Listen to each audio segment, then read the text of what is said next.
এই ভিডিওতে আমরা কল্যাণী থেকে বা রানাঘাট থেকে বা কলকাতা থেকে বেলপাহাড়ি যাওয়ার পুরো রাস্তার ডেসক্রিপশন, রাস্তার কন্ডিশন কেমন আছে, কোথায় কি খাওয়ার পয়েন্ট পাওয়া যাবে, কি বৃত্তান্ত, কত খরচ, সে সব কিছুই বলবো। হ্যালো জনগণ, তো কেমন আছো তোমরা? আমি অর্পণ, ক্যামেরাতে বরুণ, যাকে প্রায়শই কখনোই দেখা যায় না বা খুব কমই দেখা যায়। বেরিয়ে পড়েছি আমরা কল্যাণী থেকে আমাদের বেলপাহাড়ি ট্রিপের উদ্দেশ্যে। এটা একটা উইকেন্ড ট্রিপ বলা যেতে পারে। আজকে শনিবার 30শে ডিসেম্বর আমরা বেলপাহাড়ির দিকে যাচ্ছি।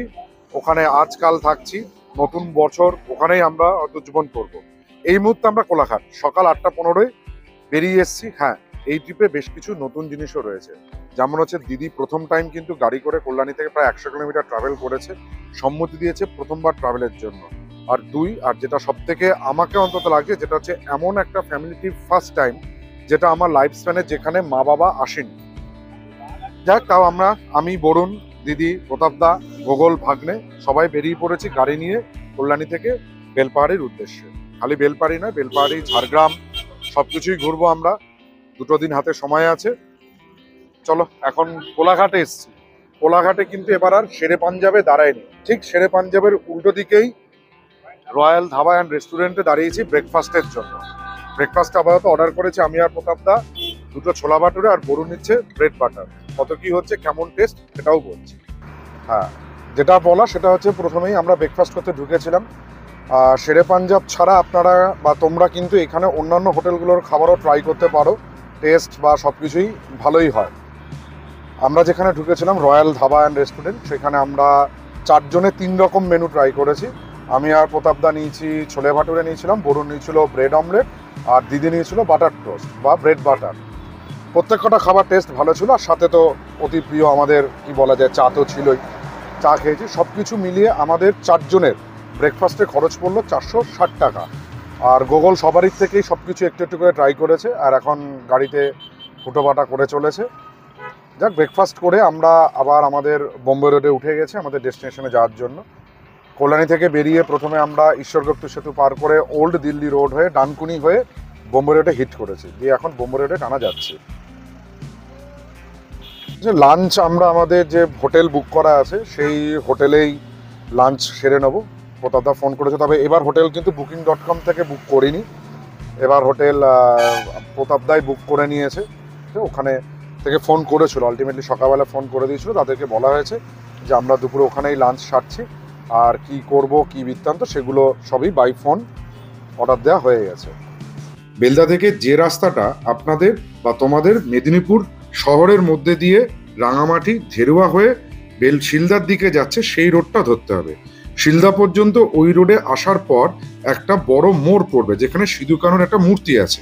সেই সিধু কানু মূর্তি থেকে ডান দিকে বেঁকে যে রাস্তাটা যাচ্ছে, সেটা বেলপাহাড়ির দিকে এগোচ্ছে। এখান থেকে বেলপাহাড়ির দূরত্ব 5 কিলোমিটার। 5 কিলোমিটার বেলপাহাড়ি অতিক্রম করার পর সোজা রাস্তা ধরে চলে আসতে হবে বাঁশপাহাড়ির দিকে। হ্যাঁ, এই বাঁশপাহাড়ি রাস্তাটাই কিন্তু আবার ঝিলিমিলির দিকেও যাচ্ছে, অর্থাৎ ঝিলিমিলি বা বাঁশপাহাড়ি যেখানেই যাও না কেন, এই বেলদা থেকে এই রোডটাকেই ধরতে হবে। রোডের কন্ডিশন যদি বলা হয়, মেদিনীপুর শহরের পর থেকে রাঙামাটি যখন ক্রস করবে, রাঙামাটি ক্রস করার পর রাস্তাটা কিন্তু সিঙ্গেল ওয়ে আর খুবই কনজাস্টেড এবং জনবহুল। আমার মনে হয় যারা ড্রাইভ করে আসছো, এইখানে খুব কেয়ারফুলি গাড়ি চালিও। তবে বেলপাহাড়ি ক্রস করে গেলে রাস্তা খুব সুন্দর, চারিদিকে একেবারে ফরেস্টের মধ্যেখান দিয়ে সুন্দর রাস্তা। সেই রাস্তা ধরে চলে আসো তোমাদের ডেস্টিনেশন বাঁশপাহাড়িতে। অবশেষে আমরা এসে পৌঁছালাম বাঁশপাহাড়ি।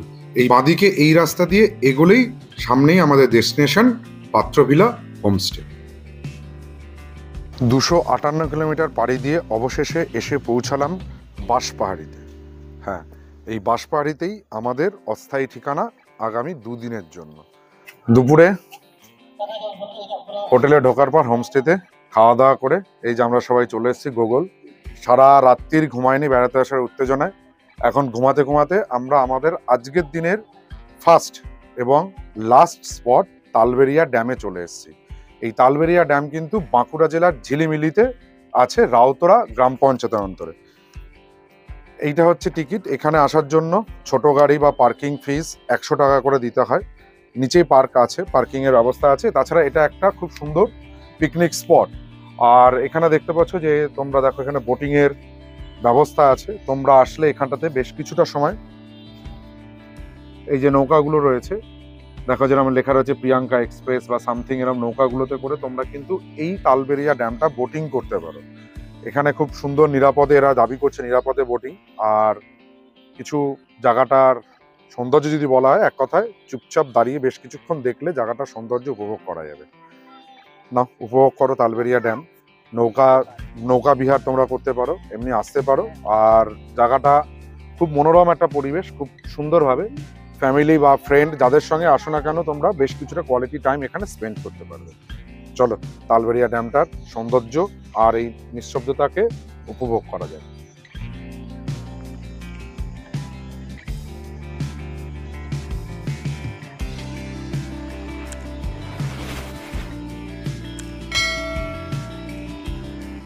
কলকাতার কাছে মোটামুটি এই বাঁশপাহাড়ি বা হচ্ছে এই জায়গাটা কিন্তু এখন অফবিট, সেরকমভাবে আসে না, বোটিংও কিন্তু সেইভাবে গড়ে ওঠেনি।